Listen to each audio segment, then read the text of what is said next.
In the previous spoiler, it was mentioned that after successfully eliminating Newell and Shan, Luo Feng decisively left the 10,000-strong human legion and chose to venture alone in the extraterritorial battlefield, using combat to sharpen himself. After fighting a peak Immortal army lord from the affiliated race under the Demon Clan faction, the Corpse-Devouring Clan, Luo Feng was able to easily inflict heavy damage on the opponent using his mastery of the laws to suppress them, leaving them powerless to resist. However, he found it difficult to achieve a complete kill. This made him deeply realize that without the aid of Immortal-level star-eating grass, it would be very hard for him to truly slay an Immortal-level opponent. To strengthen himself further, Luo Feng decided to train on this broken continent before heading to the main continent, with the goal of becoming the strongest in the region. He selected a large cavern as a temporary residence, alternating between rest and cultivation. With the help of his Immortal-level star-eating grass and the high-grade detection equipment typically found only on ordinary King Immortals, Luo Feng's hideout was extremely secure. After all, very few Immortals in this fragmented continent had more advanced detection gear than he did. In this way, Luo Feng gradually became the apex predator of the land. At first, each time he ventured out, he would encounter enemy squads led by 2 or 3 Immortal army lords. Against 2 peak Immortal army lords, Luo Feng found it challenging to maneuver strategically using his Beast God weapon, but he could still hold his own.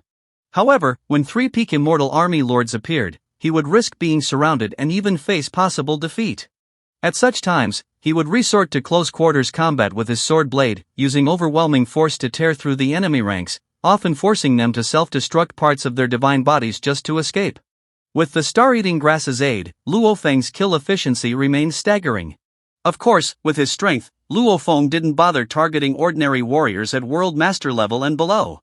These enemies offered little in terms of military merit and were useless for testing his training or perfecting secret techniques. Besides, Luo Feng didn't want to disrupt the unspoken rules of the extraterritorial battlefield.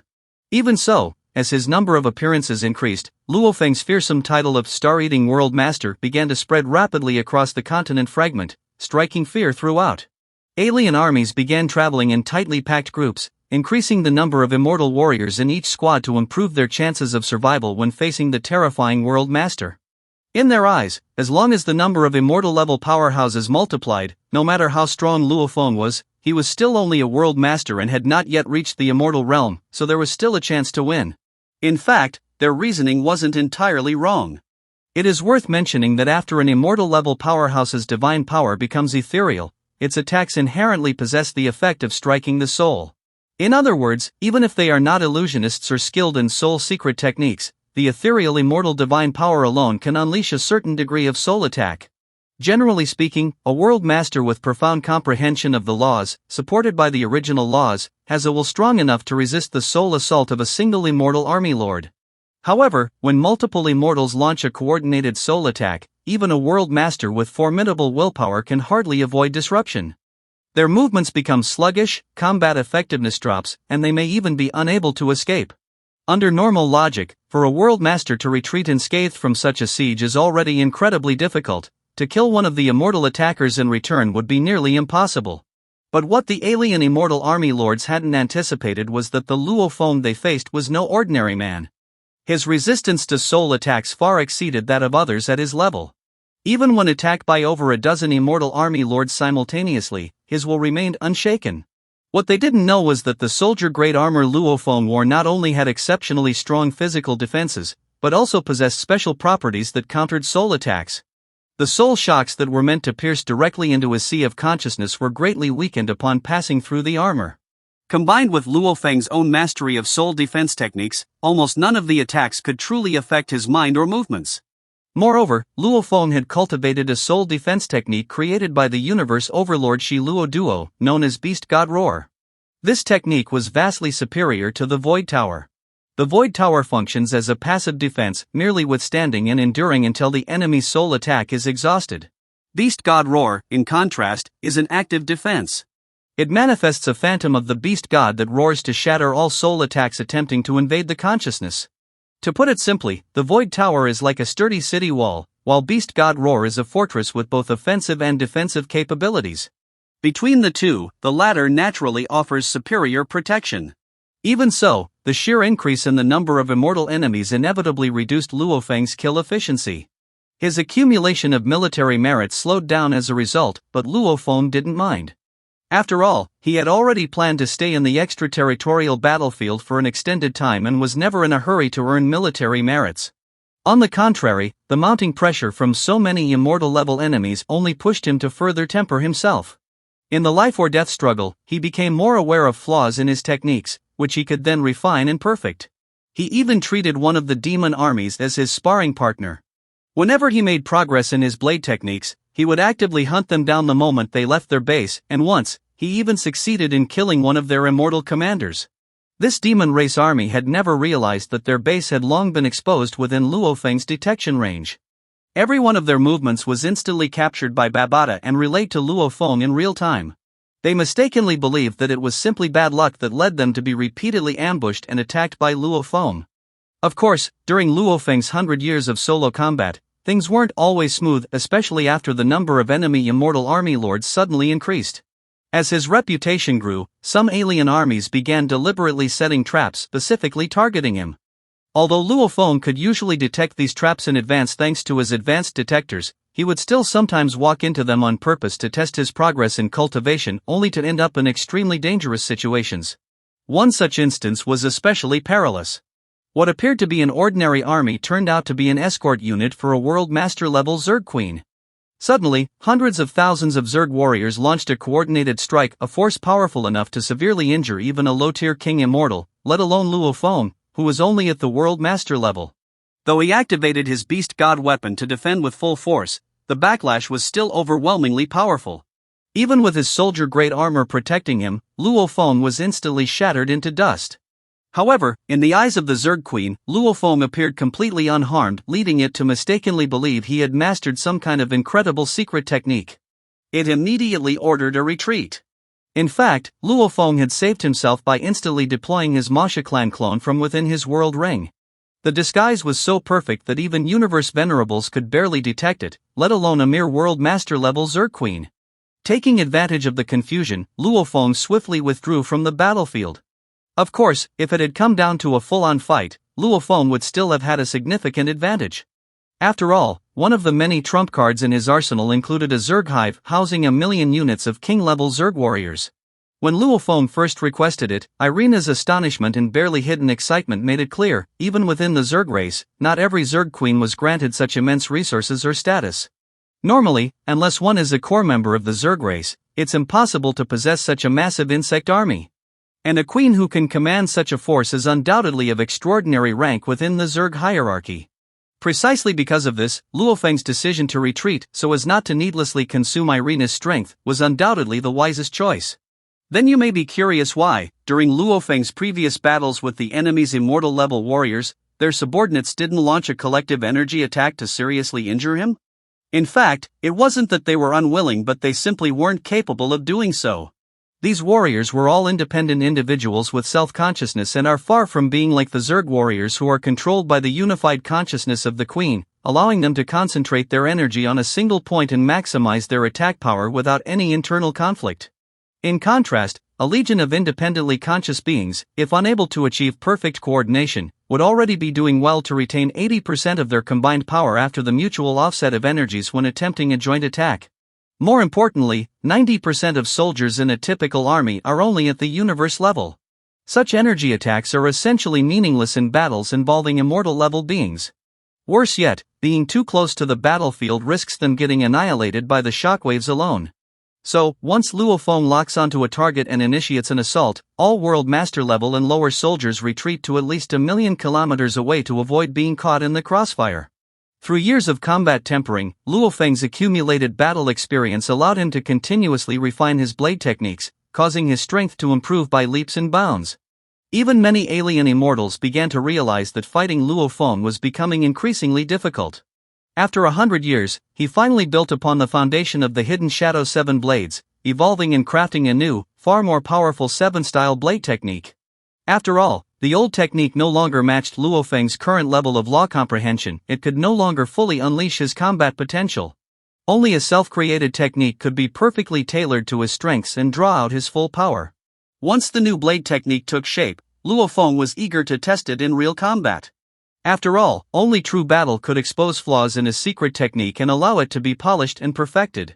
To find worthy opponents, Luo Feng ignored enemy units with just a few immortals. Those were far too weak and posed no challenge. What he needed was extreme pressure, the kind that could push him to his limits and trigger breakthroughs. His ideal opponents were marquee immortals. Unfortunately, in this vast expanse of fragmented continent, such high-ranking immortals were exceedingly rare and hard to encounter. Eventually, Luo Feng set his sights on an enemy force led by 12 alien immortals. To provoke them, he launched a surprise laser bombardment on their base. Furious, the 12 immortals immediately unleashed their law domains. However, upon realizing the attacker was the infamous Star-Eating World Master, they didn't dare act rashly and instead tried to persuade Luo Feng to retreat with calm words. To no avail, Luo Feng ignored them and even taunted them before drawing his blade and launching a sudden assault. A fierce battle erupted instantly. The alien immortals retaliated with soul attacks, but they had no effect on Luo Feng. Seeing that soul assaults were useless, the aliens switched tactics, expanding their law domains in an attempt to suppress Luo Feng's world projection while attacking him with weapons from all sides. Yet even with 12 immortals joining forces, the combined law domain they managed to form could only barely remain stable, merely preventing their overall strength from being completely suppressed. It posed no real pressure on Luo Feng. When both sides clashed with full force, the intensity of the battle was so fierce that it tore the space apart, creating a torrent of space debris. The 12 aliens coordinated seamlessly, and when several of them launched a joint attack, the terrifying impact, even with armor protection, still left Luo Feng injured. And it was at that moment, while wounded, that Luo Feng unleashed his full power for the first time. With an exquisitely refined movement technique and his newly forged supreme blade skill, he unleashed such a devastating strike that one of the alien immortals couldn't withstand it and was instantly shattered. Seizing the moment, Luo Feng released his star-eating grass, aiming to devour the opponent's divine body before it could reassemble. The remaining alien immortals, upon seeing this, immediately joined forces to suppress the star-eating grass. Their law domains surged with violent power, making it difficult for the star-eating grass to fully bloom. Yet to their horror, they discovered that even with 12 of them working together, they could not slay Luo Feng. Instead, they gradually began to fall into a disadvantage under the assault of his ghost-like, elusive movement technique. Left with no choice, one of the alien immortals risked severe injury to forcibly activate a powerful innate secret technique, hoping to suppress Luo Feng and create a fleeting opening for his comrades to strike a killing blow. But Luo Feng instantly responded by coordinating the star-eating grass with the activation of his blood river power, making his movements even more refined and unpredictable. With the blood river power enhancing his sensitivity to original law of space, he moved through space as effortlessly as a fish swims through water, fluid and unimpeded. Moreover, Luo Feng's current movement technique was a fusion of 3 advanced secret techniques, a technique gifted by Primal Chaos City Leader, a personal evasion skill created by the Universe Overlord Shi Luo Duo, and a high-level flight technique inherited from the Golden-Horned Beast's bloodline memories. The integration of all 3 formed a peerless, unpredictable movement technique that was nearly impossible to counter. With the alien side already at a disadvantage, the situation took a sharp turn for the worse when the innate secret technique failed and the star-eating grass bloomed in full. Overwhelmed, they were forced onto the defensive. Meanwhile, Luo Feng, thriving under the life-or-death pressure, refined and elevated his blade technique mid-battle. In a seamless combo with the star-eating grass, he successfully killed an alien immortal. The remaining alien immortals realized with dread, if even with 12 working in unison one of them could still be slain, then continuing the fight would only lead to more casualties. They had no choice but to flee in all directions. Given that Luo Feng didn't possess teleportation abilities, it was impossible for him to chase down every escaping enemy. He chose to lock onto one fleeing target and pursued with full force, using his powerful world projection to suppress the target's escape speed. Realizing he had become Luo Feng's chosen prey, the alien immortal desperately invoked the name of Giant Stone, a fellow marquee immortal, hoping Luo Feng would back down in fear of his notorious ally. Little did he know, Luo Feng had been hoping to find a marquee immortal to test his skills. Without hesitation, he struck the alien down. Even knowing the spoils of battle were marked with Giant Stone's spiritual imprint, Luo Feng showed no fear.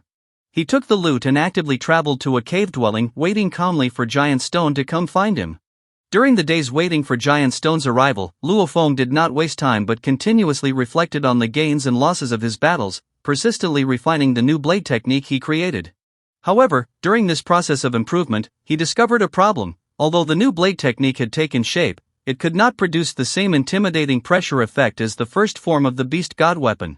Since Luo Feng was still at the World Master level, controlling the spiritual weapon relied on the world power. Currently, only with the amplification granted by his soldier-grade armor could his blade technique overpower the Beast God weapon. However, once he broke through to the Immortal level and controlled it with immortal divine power, the Beast God weapon's might would inevitably surge dramatically. If Luo Feng could not achieve a critical breakthrough with his blade technique, his power as a spiritual master would inevitably surpass that of his genetic warrior lineage. This troubled Luo Feng greatly. He knew well that the Beast God weapon was created by Shi Luo Duo and that the most suitable user was never himself. The new 7-style blade technique he created was truly customized for him, and only by achieving a qualitative leap on this path could he go further. While he was deep in thought, after several dozen days, Giant Stone indeed arrived following the spiritual imprint to seek revenge. Luo Feng, who had long foreseen everything, had already made full battle preparations. The battle erupted instantly. Unlike previous times when facing immortal army lords and crushing them with world projection, this time Luo Feng could not shatter his opponent's law domain. The reason was that Marquis Immortals had learned to integrate their comprehension on upper law into their law domains, making them more solid and stable. As a rock lifeform, Giant Stone's body was naturally far tougher than ordinary life, and combined with his massive size, every hammer strike contained terrifying power. Luo Feng could only rely on agile movement and high-speed dodging but was clearly being suppressed. Even more troublesome, as a rock lifeform, Giant Stone's body defense was far stronger than ordinary Marquis Immortals, even several times stronger. Luo Feng's attacks on him felt like mere scratches, barely causing any real damage. Faced with this situation, Giant Stone simply ignored Luo Feng's attacks and focused solely on offense. Over time, Luo Feng was forced onto the defensive, and defeat seemed inevitable. After all, he could neither hurt his enemy nor force him to retreat. A single lapse could mean death beneath the hammer. So, how will Luo Feng break out of this predicament? Will he choose to counterattack and turn the tide, or make a decisive retreat? Feel free to share your guesses in the comments. Well, that's all for this video. Thanks for watching this video. Wish you a wonderful day.